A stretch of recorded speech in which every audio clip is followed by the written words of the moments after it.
Halo, perkenalkan saya Muhammad Fadilah dengan NIM 2020-31108 dari Fakultas S1 Teknik Informatika, Institut Teknologi PLN.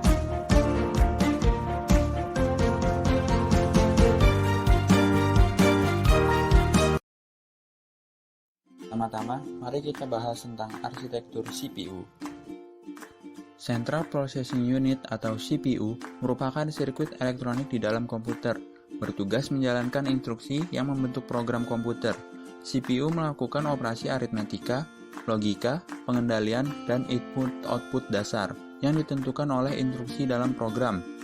Secara tradisional, CPU mengacu pada prosesor yang membedakan dengan komponen eksternal seperti memori utama dan sirkuit I/O. Di dalam CPU terdapat 4 komponen utama, yaitu Arithmetic Logical Unit, Register, Control Unit, dan CPU Interconnection.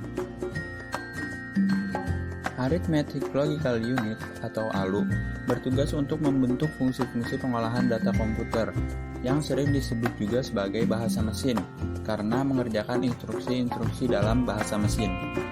Arithmetic Logical Unit terdiri dari 2 bagian, yaitu yang pertama adalah unit algoritma dan yang kedua adalah unit logika boolean. Register merupakan sebuah tempat penampungan sementara untuk data-data yang akan diolah oleh prosesor dan merupakan alat penyimpanan kecil yang mempunyai kecepatan akses cukup tinggi. Register biasanya digunakan untuk menyimpan data selama pemrosesan atau data untuk diproses lebih lanjut, dan memori ini memiliki sifat sementara. Control Unit bertugas mengontrol operasi CPU dan secara keseluruhan mengontrol komputer, sehingga terjadi sinkronisasi kerja antar komponen dalam menjalankan fungsi-fungsi operasinya. Mengambil dan menentukan jenis instruksi juga merupakan tanggung jawab Control Unit. CPU Interconnection merupakan sistem koneksi dan bus yang menghubungkan komponen internal CPU, yaitu Arithmetic Logical Unit, Control Unit, dan register-register lainnya dengan bus-bus eksternal CPU yang berhubungan dengan sistem lainnya seperti memori utama dan piranti input-output. Tugas dan fungsi dari CPU. CPU bertugas untuk membaca instruksi, menerjemahkan instruksi, membaca data, memproses data, dan menulis data.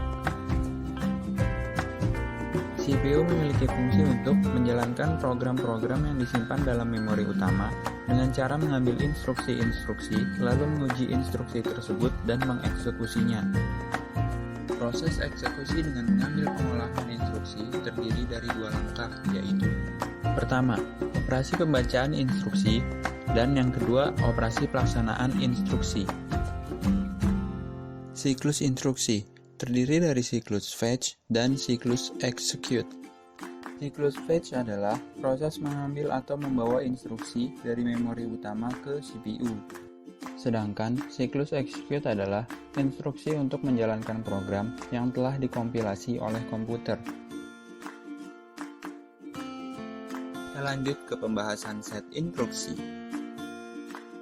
Set instruksi merupakan sekumpulan instruksi lengkap yang dimengerti oleh CPU. Set instruksi sering juga disebut dengan bahasa atau kode mesin. Set instruksi aslinya adalah berbentuk bilangan biner, kemudian dirubah dalam bahasa assembly untuk konsumsi programmer. Set instruksi memiliki 4 jenis instruksi. Yang pertama, data processing, yang berisi arithmetic dan logic instruction. Yang kedua, data storage, yang berisi memory instruction. Yang ketiga, data movement, yang berisi input-output instruction. Dan yang terakhir adalah control, yang berisi test and branch instruction.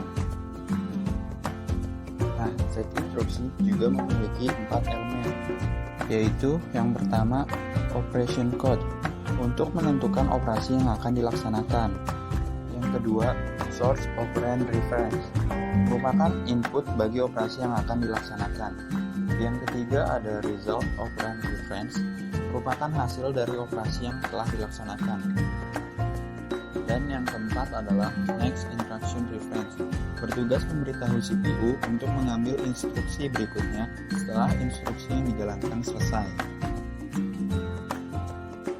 Set instruksi dapat disajikan dalam beberapa cara, di antaranya dalam kode mesin, set instruksi disajikan dalam pola bit tertentu, seperti bilangan biner misalnya. Sedangkan untuk konsumsi programmer disediakan penyajian simbolik, dapat juga dalam bentuk operan dan juga disajikan secara simbolik. Contoh dari bentuk penyajian simbolik, ada add untuk menjumlahkan, ada subtract untuk mengkurangkan, ada multiply untuk perkalian, ada div untuk pembagian, dan float untuk load data dari register atau memori. Kemudian ada store untuk menyimpan data, move untuk memindahkan data, SHR untuk shift kanan data, dan SHL untuk shift kiri data.